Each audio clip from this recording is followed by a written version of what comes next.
Hey everyone, before we dive in, please hit that subscribe button to join our community and stay updated with more stories like this. My name is Emma Larson, I'm 31, and sleep doesn't come easy these days. Not since the night my sister swiped $11,000 while I was lost in dreams. At 3 a.m., she crept into my room, silent as a shadow. By dawn, my credit card had vanished, along with my faith in her. My phone buzzed with bank notifications, each one a spark in the dark. 10, 11, 12 charges. Flights to Tokyo, high-end shops, sparkling jewelry. Then her Instagram story popped up at 4:02 a.m. First class to Japan. Here I come. My gut turned to ice. A week later, she strolled back, all smiles. Dad brushed it off. Don't make things up. She'd never touch your money. I forced a smile too, because that card wasn't just plastic. If I'm cautious, let the facts tell the story. To grasp what happened that night, you need the full picture. My sister, Lily, has been the family's golden child since she could speak. Whatever she wanted, she got, no matter who paid the cost. At 12, she shattered Mom's necklace, and I took the blame for leaving it out. At 16, I worked late shifts at a cafe. She borrowed my tips for a gift for Dad, who called her generous and me theatrical when I asked for my money back. It never stopped. College, jobs, apartments, her messes always found me. I covered her rent when she lost her wallet, bought groceries because buses stressed her out, even co-signed her first credit card, which she maxed out in weeks. Dad said, "She's just figuring things out, Emma. You're the dependable one." I used to see that as praise. Now I see it was a free pass for her to take. 2 months before her Tokyo spree, she showed up at midnight, tears streaming, begging for a place to crash. Just a few days, she promised. Those days became 2 months. She called my apartment ours and raided my fridge. Every boundary I drew, she laughed off. When packages arrived, designer shoes, luxury makeup, imported fragrances, she grinned and said, "Relax, I've got this." I trusted her because in our family, I was always the believer, the responsible one, the easy target. But this time, the target kept records. The night before she took my card, we barely spoke. I was swamped with client projects, coding late into the night. Lily sprawled on the couch, scrolling Instagram with our cousin, Nora. Their giggles floated through the apartment, light, carefree, costly. I remember thinking how calm my place felt when I tuned them out. By 1 a.m., I closed my laptop, stretched, and hit the bed. I didn't lock my door, never needed to. Not until family moved in. At 3 a.m., while I slept, she slipped in, grabbed my wallet from the desk, took my business credit card, and left as quietly as a thief in a borrowed home. Morning came, and my phone's glow jolted me awake. Alerts piled up like bricks, flights, hotels, Tokyo boutiques. My breath stopped. The total hit $11,000. I froze the card, filed a report, and sat on my bed's edge. The room looked unchanged, but everything felt tainted. I'd let her stay, fed her, stood up for her, and she'd robbed me in my sleep. I told myself there might be an explanation. Maybe Nora, maybe a glitch. But deep down, I knew Lily didn't make errors. She made chaos and called it growth. My apartment felt foreign. Her presence lingered. Her half-empty mug, her perfume on the couch. The silence stung more than the theft, like the air itself blamed me. When I told Dad, he sighed, not listening. "Don't stir up trouble, Emma. You know how fragile she is." That word, fragile, shielded every wrong she'd ever done.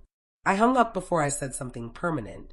A week later, she returned, first-class luggage, champagne grin. Dad trailed her, already glaring at me. "Emma," he said, "stop pretending she'd touch your money." My voice stayed steady. I smiled because that card, tied to my consulting business, tracked every transaction for fraud protection. Every swipe she made was logged, time, place, vendor. Lily thought she stole cash. She stole proof. I didn't shout or argue. I waited. Their denial wouldn't face my anger. It would face evidence. They called me suspicious. I called it readiness. Part 4, the dinner and the truth. I stopped waiting for belief. Silence always guarded Lily, but this time it would unmask her. I invited her and Dad for dinner, her favorite sushi, the pricey kind she flaunted in Tokyo. I said we needed to talk. She arrived radiant, draped in luxury and false modesty. Dad followed, already braced to scold me. We sat at my dining table, the food steaming like a fragile truce. For 10 minutes, silence held. Then I leaned back, calm, almost detached. So, I said, about the $11,000 you charged on my card. Lily rolled her eyes, like I'd accused her of borrowing a pencil. God, Emma, still on that? You're so paranoid. Dad set his chopsticks down. That's enough. Stop targeting your sister. I gave a small, deliberate smile. I'm not targeting. I'm showing. From under the table, I pulled my laptop. One click, and the screen lit up the room. First slide. Lily and Nora at the airport lounge, champagne flutes raised, boarding passes in view. Timestamp, 3:58 a.m. Dad froze. Lily's smile evaporated. Click. Next image, her swiping my card at a Tokyo shop. Click. Another. Her buying the designer shoes on her feet now. My voice stayed even. I built this business from scratch. You turned it into your vacation fund. Lily stammered, That's not what it seems. It's exactly what it seems. I faced Dad. You said stop pretending. So I did. His voice shook with fading authority. You can't drag the police into this. It's family. I leaned forward, words sharp as knives. Family doesn't steal while you sleep, Dad. From my bag, I pulled a sealed envelope, police report, case number, bank records, transaction logs. Here's the proof, I said. The bank had reversed the charges. Lily's face paled. You called the cops? No, I said softly. I called accountability. Dad's jaw tightened. You're destroying her life. I stood. No, Dad. She did that herself. Lily stormed out, sobbing into her designer scarf. Dad followed, his silence heavier than rage. When the door shut, I stayed still. The sushi steam faded into the quiet. The table felt like a crime scene, half-eaten, abandoned, a relic of what family dinners once were.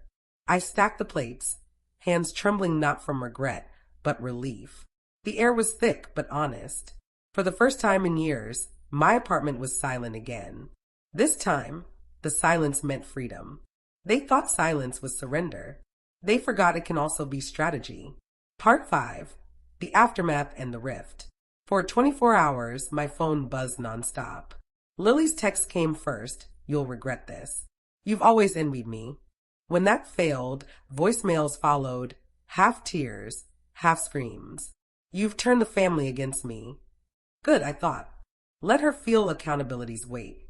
By morning, Dad called, then Mom, then cousins I hadn't spoken to in years.